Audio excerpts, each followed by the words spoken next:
ସକାଳୁ ଘଟଣା ଏଇଆ ହେଲା ଯେ ଦିନ ପ୍ରାୟ 11ଟା 11:30 ହବ। ମୁଁ ଯାଉଥିଲି ଢେଙ୍ଗାନାଳ ମୋ କାମରେ। ଗଲାବେଳକୁ ହଠାତ୍ କିନା ମୁଁ ଆଗରେ ଯାଉଛି, ଗୋଟେ ସାଉଣ୍ଡ ଶୁଭିଲା ଯେ ମୁଁ ଜଷ୍ଟ 200 ମିଟର ଖଣ୍ଡେ ଯାଇଛି, ସାଉଣ୍ଡ ଶୁଭିଲା। ମୁଁ ଆସିକି ବୁଲେଇକି ଗାଡ଼ି ଦେଖିଲା ବେଳକୁ ଦିଟା ପିଲା କ'ଣ କରିଛନ୍ତି, ଦିଟା ଝିଅଙ୍କୁ ମାନେ ଆଟାକ୍ କରିଛନ୍ତି, ବାଇକରେ ଆଗ ବାଡ଼େଇଛନ୍ତି। ତାପରେ ସେ ଝିଅକୁ ଗୋଟେ ଝିଅ ପଡ଼ିକି ଇଏ କରିଛି, ଗୋଟେ ପିଲା ତାକୁ ସିଭିୟର ଆଟାକ୍ କରିଛି, ମାନେ ତା ମୁଣ୍ଡ ଫୁଣ୍ଡକୁ ମାରିକି ଇଏ କରିଛି।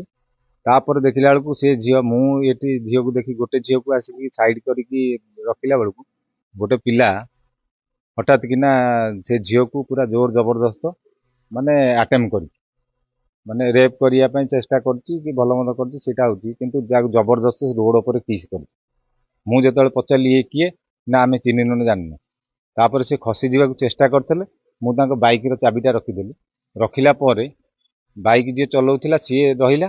ତାପରେ ସିଏ ଯେଉଁ ପିଲାଟା ଆଟେମ୍ପ କରିଥିଲା ସବୁ ଏସବୁ ଅସଭ୍ୟ କାମ କରିବା ପାଇଁ, ସିଏ ସେଠି ଯେଉଁ ବ୍ୟାରିକେଡ୍ ଡେଇଁକି ସିଏ ସେ ଗହିର ଆଡ଼ିକି ପଳେଇଲା। ତାପରେ ପବ୍ଲିକ ସେଠି ଗଦା ହେଇଗଲେ। ଗଦା ହେଇଗଲା ପରେ ଲୋକମାନେ ପଚାରିଲେ କ'ଣ ହେଲା, ମୁଁ କହିଲି ଭାଇ ଏଇଭଳିଆ ଘଟଣା। ସେଇଠୁ ତାପରେ ଯାଇକି ତାକୁ ଯେଉଁ ଖୋଜାଖୋଜି କରିକି ଇଏ ହେଲା ବେଳକୁ ସେମାନଙ୍କୁ ବି ସେ ପିଲା ନାଲିଆକି ଦେଖେଇଲା, ସବୁ କରିକି। ସେ ପିଲା ସେ ପବ୍ଲିକ ଯିଏ ଦେଖିଲେ ଭୁଲ କରିଛି, ତାକୁ ମାଡ଼ ଦେଇଛନ୍ତି, କ'ଣ କରୁଛନ୍ତି, ସେ ସବୁ ଅଲଗା କଥା। କିନ୍ତୁ ଆମ ଝିଅ ଯେହେତୁ, ମୁଁ ବି ଆମ୍ବୁଲାନ୍ସକୁ ଫୋନ୍ କରିଥିଲି, 108କୁ ଫୋନ୍ କରିଥିଲି। ସେ କହିଲେ ଆମେ 14 କିଲୋମିଟର ବାଟରେ ଅଛୁ। ନେକ୍ସଟ ବାଧ୍ୟ ହେଇକି ଆମେ ସେଠି ଗାଡ଼ି ଅଟକାଟି କରିକି କେହି ସାହାଯ୍ୟ କଲେନି।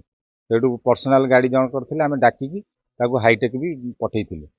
ତାପରେ ବି ଆମେ ଥାନାକୁ ଫୋନ୍ କରିଥିଲୁ, ଥାନା ବୋଲି ବି ଆଜ୍ଞା ତାଙ୍କ ଅବସ୍ଥା କ'ଣ ହେଇଛି ଆଜ୍ଞା ମୁଁ ତ ସେ କଥା କହିପାରିବିନି, କିନ୍ତୁ ଆମ ଝିଅଙ୍କ ଯେଉଁ ଅବସ୍ଥା ହେଇଥିଲା, ସେ ଝିଅ ବର୍ତ୍ତମାନ ସୁସ୍ଥ ହେଇକି ଆସିଛନ୍ତି, ଆଉ ସିଏ ଭଲ ଅଛନ୍ତି ବୋଲି ଆମେ ଜାଣିଛୁ। କିନ୍ତୁ ଯେଉଁ ଅଭିଯୁକ୍ତ ହାଇଟେକ୍ ହସ୍ପିଟାଲ ଥିଲା, ସେ ପଳେଇ ଆସିଛନ୍ତି ବର୍ତ୍ତମାନ। ଜଣେ ଥାନାରେ ଅଛନ୍ତି, ଆଉ ଜଣେ ଘରକୁ ଯାଇଛନ୍ତି, ଖାଇନଥିଲେ ପିଇ ନଥିଲେ। କିନ୍ତୁ ଏଇଭଳି ଯେଉଁ ରୋଡ ରାସ୍ତାରେ ଯେମିତି ହେଉଛି ଘଟଣା, ଆଉ ଆମେ କ'ଣ କରିବୁ, ପବ୍ଲିକ ତ କିଛି କରିପାରିବୁନୁ ନା। ତେଣୁକରି ଆର କେମିତି ନ୍ୟାୟ ମିଳିବ ସେଇଟା ହେଉଛି ଆମର ଦାବି। କାହିଁକିନା ମୁଁ ପ୍ରତ୍ୟକ୍ଷଦର୍ଶୀ ହିସାବରେ ଦେଖିଛି, ସେ ସମ୍ପୂର୍ଣ୍ଣ ହେଉଛି ସେ ପିଲା ଦିଟା ଯିଏ ଥିଲେ ଗାଡ଼ି ନେଇକି ଆସୁଥିଲେ, ଖସି ଯିବାକୁ ଚେଷ୍ଟା କରୁଥିଲେ। ଆଉ ଖସି ଯିବାକୁ ଚେଷ୍ଟା କରୁଥିଲେ, ମୁଁ ଚାବିଟା ରଖିଦେଲି, କାହିଁକିନା ସିଏ ମୋଠୁ ବଳଶାଳୀ। ମୁଁ ତାଙ୍କ ଆଗେ ନିଶ୍ଚୟ ଦୃଢ଼ କାର୍ଯ୍ୟାନୁଷ୍ଠାନ ଦରକାର। ଆଜି ଆମ ପିଲା ଉପରେ ହେଇଛି, କାଲି ଆଉ କାହା ଉପରେ ହବ, ସେଗୁଡ଼ା ସବୁ ଦରକାର। ଯେ ଷ୍ଟେପ୍ ସେଇଭଳିଆ ନ ନେଲେ ଆଉ ଏଇଟା ରୋଡରେ ଘାଟରେ ଝିଅମାନେ ଚାଲିପାରିବେନି, ଆଉ ଝିଅମାନେ କଲେଜ ଯାଇପାରିବେନି, ସ୍କୁଲ ଯାଇପାରିବେନି। ଏ ତ attempt to rape and murder case ଏଇଟା। ଆମେ ପ୍ରତ୍ୟକ୍ଷଦର୍ଶୀ ଦେଖିଛି, ସେ ଝିଅକୁ ପୁରା ଏମିତି କୁଣ୍ଢେଇକି ମାନେ ଧରିକି ଲିପ୍ କିସ୍ କରୁଛି ସେ ପିଲା। ସେ ପିଲା ପୁଣି ଜଣଉଛି, କହୁଛି ମୁଁ ଚାକିରି କରୁଛି ଥାନାରେ, ମୋର ଜିମ୍ ଅଛି, ଇଏ ଅଛି, ସବୁ ମାନେ ବଳଶାଳୀ ଦେଖଉଛି ସିଏ।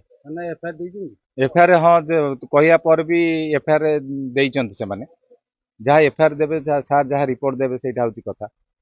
କିନ୍ତୁ ଏ କେତେ ଦିନ ଚାଲିବ ଆଜ୍ଞା ଏ ଅନ୍ୟାୟ? ଆମେ କ'ଣ କେମିତି ସହିବୁ? ପବ୍ଲିକ କେମିତି ଯିବେ ରୋଡରେ?